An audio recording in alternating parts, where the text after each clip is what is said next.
आगामी जिल्हा परिषद आणि पंचायत समिती निवडणुकीत पुणे जिल्ह्यातील जुन्नर तालुक्यात दोन्ही राष्ट्रवादी आणि ठाकरेंच्या शिवसेनेची आघाडी झाली।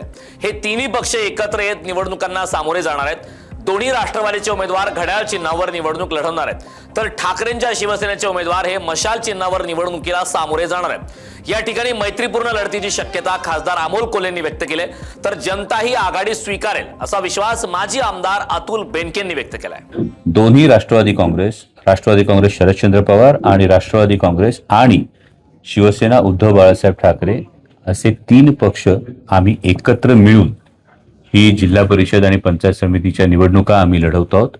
जी अंतर्गत जागा वाटपाची जी काही प्राथमिक चर्चा आहे ती अगदी अंतिम आज संध्याकाळ उद्या सकाळपर्यंत ती अंतिम होईल। त्यानंतर त्याही संदर्भात आपल्याला कल्पना देता येईल, परंतु आता मात्र ही आपल्यापर्यंत माहिती पोहोचवण्यासाठी आमची सगळ्यांची एक वाक्यता आहे की उद्धव बाळासाहेब ठाकरे शिवसेना, राष्ट्रवादी काँग्रेस आणि राष्ट्रवादी काँग्रेस शरदचंद्र पवार आम्ही तीनही पक्ष मिळून ही जिल्हा परिषद पंचायत समिती निवडणूक लढवतो आहोत। आणि राष्ट्रवादी काँग्रेस पक्ष जुन्नर तालुक्यामध्ये एकाच चिन्हावर म्हणजे घड्याळाच्या चिन्हावर या सर्व जागा आम्ही लढवतो आहोत। मला त्याच्यात खूप आनंद आहे। माझ्या इलेक्शनला माझा पराभव झाल्यानंतर पण मी पहिली प्रतिक्रिया दिली होती की माझ्या पराभवाचं मला वाईट वाटत नाही, पण हे दोन वेगळे ज्याचं मला जास्त वाईट वाटतंय। आता एकत्र झाले त्याचा मला खूप आनंद आहे आणि मी कार्यकर्त्यांशी संवाद साधल्यानंतर प्रत्येक गट वाईज आम्ही जेव्हा बैठक घेतली तेव्हा लोक खूप खुश आहेत।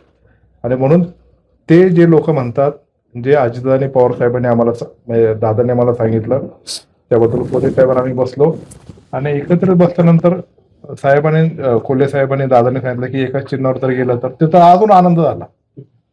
म्हणून आता इकडं चांगलं परिस्थिती राष्ट्रवादी काँग्रेस पक्षाची आहे आणि राष्ट्रवादी काँग्रेस पक्षाबरोबर शरदचंद्रजी पवार साहेबांचा पक्ष आणि त्याचबरोबर शिवसेना उद्धव बाळासाहेब ठाकरे आल्यामुळं ह्या तीन जणांची आघाडीचा अलायन्स या जुन्नर तालुक्यामध्ये नंबर 1 राहील आणि 8च्या 8 जागा आम्ही जिंकू असा मला विश्वास आहे।